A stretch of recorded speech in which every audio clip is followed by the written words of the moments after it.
Chapter 8. Janice frowned and vanished from the railing. "Egad!" cried Mordred, hugging his teddy bear tightly. "What if Janice isn't happy? Wait till I will I will catch the scoundrel who woke her up. I will toss him into the dungeon for a year." "Uncle," said Angus, "it is no scoundrel.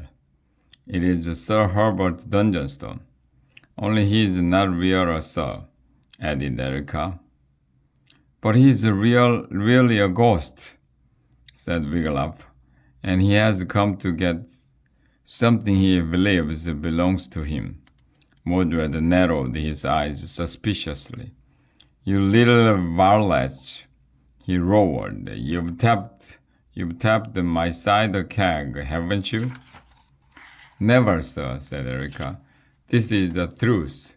In the deepest dungeon, we found the ghost of Herbert Dungenstone, and unless you give him—" "What?" said Mordred. "Give him what?" "His gold," said Angus softly, but Mordred never heard a word, for at that moment a huge hunk of the entryway ceiling crashed to the floor. "It's Herbert Dungenstone's ghost!" cried Erica. "See, he's going to destroy the essay," Wiglaf shouted, ducking as stones crashed down around them. The headmaster's face fell. "The knave!" he cried. "He's come at last." "So it's true? You did rob them, sir?" asked Erica. "It's no more than they tried to do to me," cried Mordred. "All the gold they ever had came from the pockets of others." "All right, maybe I did take their gold, but look at all the gold I do with it. I turn you small, helpless lads into dragon-slaying heroes." "Please, uncle," cried Angus, "give the ghost some of your gold so he will go away." "Some?" said Mordred. "Ha! He will want all my gold." That is true, sir," said Wiglaf. "Of course it is," snapped Mordred. "When you are greedy, some is never enough. And to tell you the truth, all comes up a bit short." "That is just what Herbert Dungenstone said," remarked Wiglaf. Mordred squeezed his bear and turned to Angus. "This is all you're doing, nephew." "Me? No, uncle," said Angus. "You brought that ghost here," said Mordred. "You are trying to get back at me for cutting your allowance in half."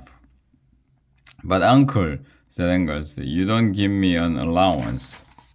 "I don't?" Mordred looked puzzled. "That's odd. Your mother sends me money every— Never mind. Speaking of mother, has she sent my latest goodie box?" asked Angus eagerly. "Goodie box," roared Mordred. "This is no time to speak of goodies. You must arm yourselves, lads. Go forth and fight. Rid this castle of the ghost at once." "We cannot get rid of him, sir," said Wiglaf. "But you can." "How?" cried Mordred. "Quick! Tell me, I will do anything." Wiglaf smiled. "Give him your bag of gold and he will go away." Mordred brought his bear up to his face and bit its ear. "Give my—" His eyes bulged dangerously. "Are you out of your mind? Uncle, quick, look behind you," warned Angus. Mordred whirled around and saw a suit of armor creeping up on him. "Jounds!" he cried. Now the armor's helmet floated up into the air. "Double jounds!" cried Mordred. The shield sprang forward. The sword quickly followed. It zigzagged in front of Mordred's face. "Don't hurt me!" cried the headmaster. Or my bear." The ghost let out a blood-chilling laugh. The headmaster raced off down the hallway with the helmet, shield, and sword right behind him.